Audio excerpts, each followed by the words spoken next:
Terry, how would you evaluate Noah today? What'd you think of him? Well, he's all right. I mean, he wasn't, pretty hard to have your A game and when, the conditions, but he threw the ball fine. He, I thought at the end we were starting to lose a little bit. His velocity was down quite a bit, so, but he'll bounce back. You mentioned after the Reds start, when asked about him holding runners on base, that sometimes that's just what happens with a big pitcher like him.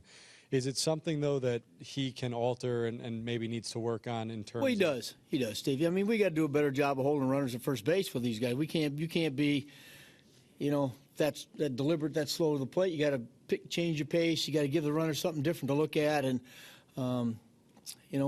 certainly, we got to get better at it. But again, I don't want to get too carried away and all of a sudden get him out of sync completely because we, dismantle his delivery out of the stretch, and now he loses command of his stuff, which you don't want to have happen.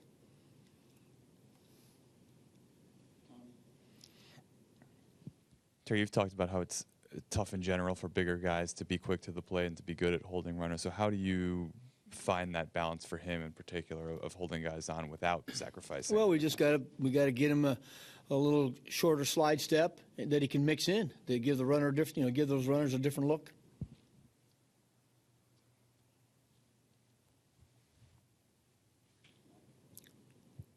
Terry, what did you think of Conforto's at-bats against Bumgarner? It seemed like his second one he got a pretty good swing on it, and obviously the first and the third one, weren't close. Yeah, Zach, as you know, I mean, it's no secret, he's not very fun for a left-hand hitter.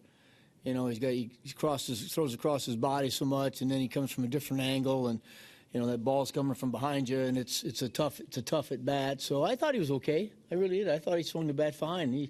And I'm glad he faced him because if when it comes crunch time, that might be a guy he's going to have to face again. Going forward, obviously you said you had him in there. He was so hot.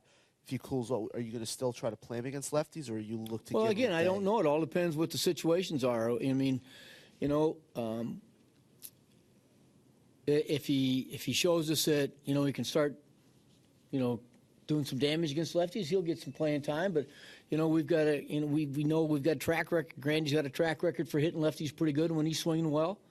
We'll just have to wait and see. I mean, we've got a bunch of lefties coming up, and we'll have to pick and choose our spots. When you talk about maybe a shorter slide step, typically how hard is it for a pitcher when they do that to maintain the velocity?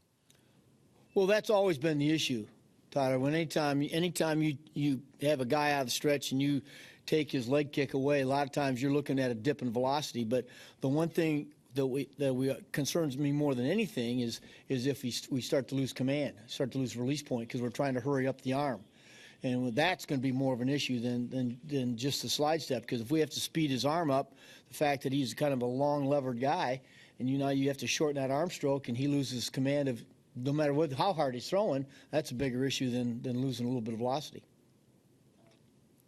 Terry, your experience with Conforto so far, just what do you think he'll make of a day like this? What do you think he'll take from it, or maybe just take from it a tough day like that at the plate? Well, he'll be all right. I mean, he's been so hot. There's going to be days you're not going to get hits. It's just the nature of the game here, and you're going to face good pitching. When you face a guy like Madison, you're not going to. It's going to be a tough assignment out there. So I'm sure he's going to approach tomorrow just to get ready to get back in there and get himself back on track and have another big day. But you can't get too caught up in an 0 for 3 or an 0 for 4.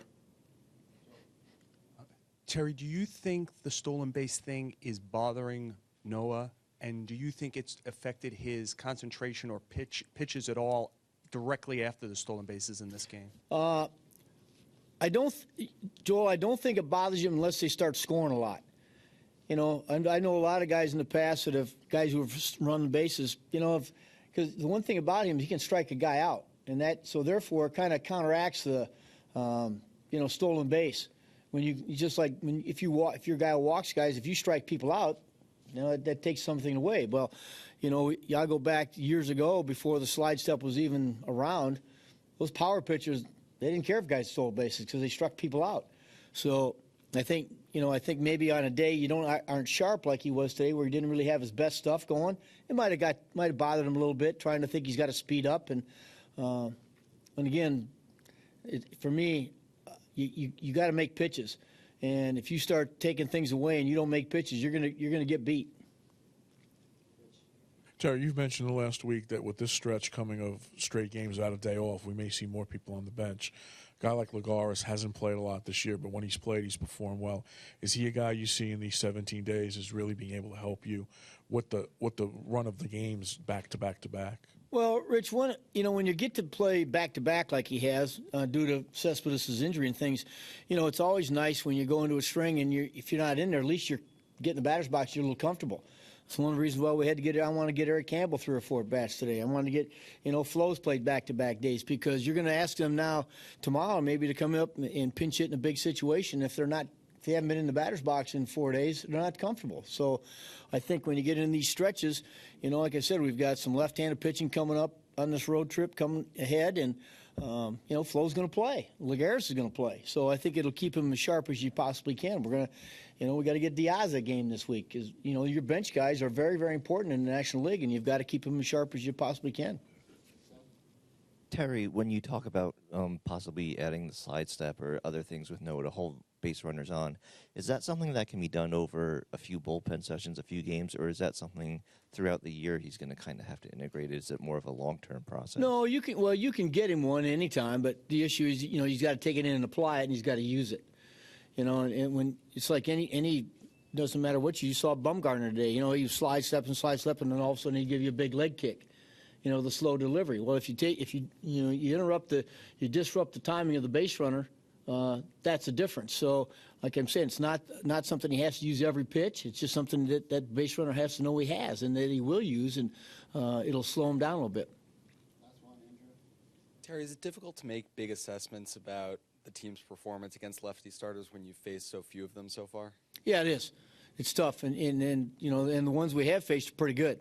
So, but like I said, we've got some coming up this week that we've got to get ready for, and with the way Neal's been swinging right-handed, that's going to make a difference.